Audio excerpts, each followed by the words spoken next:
the Prime Minister has been working on for a long time and has been worked on for hundreds of years, frankly. I've been reading about it. But I will leave Bangladesh to the Prime Minister. Modi ট্রাম্পের বাংলাদেশ নিয়ে আলোচনার তর্জমা করতে গিয়ে ভারত বাংলাদেশ দুপক্ষ কম জল ঘোলা করেনি। ভারতীয় এক সাংবাদিক প্রেস ব্রিফিংয়ে ট্রাম্পকে বাংলাদেশ নিয়ে জিজ্ঞাসা করলে তিনি এর সরাসরি কোনো উত্তর না দিয়ে সুযোগ করে দেন মোদিকে। আর এ ঘটনা কি এ কয়দিনে অনেকে অনেকভাবে তর্জমা করেছেন। আসলে কি বুঝিয়েছেন ট্রাম্প?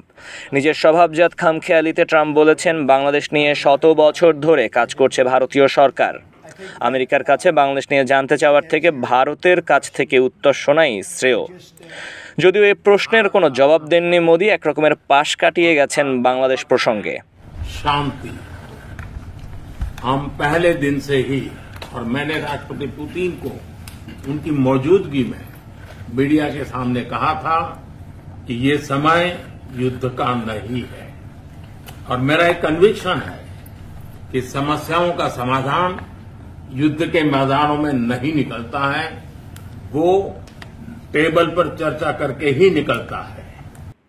তবে বাংলাদেশ প্রসঙ্গে পাশ কাটাতে পারলেও যুক্তরাষ্ট্র ভারত বাণিজ্য পরিসর নিয়ে আলোচনায় সুবিধা করতে পারেননি ভারতের প্রধানমন্ত্রী।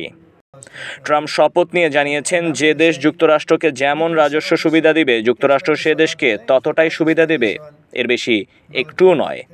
এতে করে মূলত বিপদে পড়েছে ভারত। যদি ট্যারিফ নিয়ে সুবিধা করতে না পারে ভারত, তাহলে এপ্রিল থেকে গুনতে হবে বাড়তি ডলার।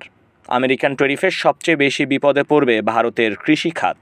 মোদিকে নিয়ে ভারতের প্রথম সারির গণমাধ্যম হেডলাইন করেছে ট্রাম্পকে এত এত তারিফ করে শেষমেশ দেশে ফিরলেন ট্যারিফের দুঃসংবাদ নিয়ে। बहुत प्रसन्नता हो रही है। मैं आपके इस भव्य विजय के लिए आपको बहुत बहुत बधाई देता हूं, न सिर्फ मेरी तरफ से, 140 करोड़ भारतवासियों की तरफ से। এদিকে মোদি ট্রাম্প 2023 সালের মধ্যে দুই দেশের বাণিজ্যিক সম্পর্ক $500 বিলিয়ন উন্নীত করতে একমত হলেও এখানে গলার কাটা ট্রাম্পের রক্ষণশীল বাণিজ্য নীতি। এমনিতেই দক্ষিণ এশিয়ার দেশগুলোর সঙ্গে ভারতের বিরাজ করছে শীতল সম্পর্ক। চীনের সঙ্গে দ্বন্দ্ব বহুদিনের। শক্তিমান দেশগুলোর মধ্যে রাশিয়ার সঙ্গে সম্পর্ক বজায় রেখে আসছিল ভারত। এ সম্পর্কের ভিত ছিল অস্ত্র ব্যবসা। এবার হয়তো মোদি সরকার সেটিও হাতছাড়া করছে। যুক্তরাষ্ট্রের সঙ্গে অস্ত্র ব্যবসা বাড়াতে ভারত অস্ত্র কেনা কমাবে রাশিয়ায়।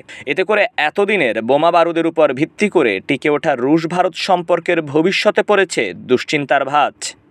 এর বাইরে ধনকুবের মাস্কের সঙ্গে মোদির আলোচনা ফলপ্রসূ হয়েছে এ কথাও হলফ করে বলা যাচ্ছে না। ভারতের বাজারে টেসলা কিংবা স্টারলিংকের ইন্টারনেট কোনোটা নিয়েই আসেনি কোনো শক্ত সিদ্ধান্ত। সব মিলিয়ে নরেন্দ্র মোদির সফর অনেক মহলের কাছে এবার গুরুত্বপূর্ণ মনে হলেও ফলাফল আসেনি খুব একটা সুখকর।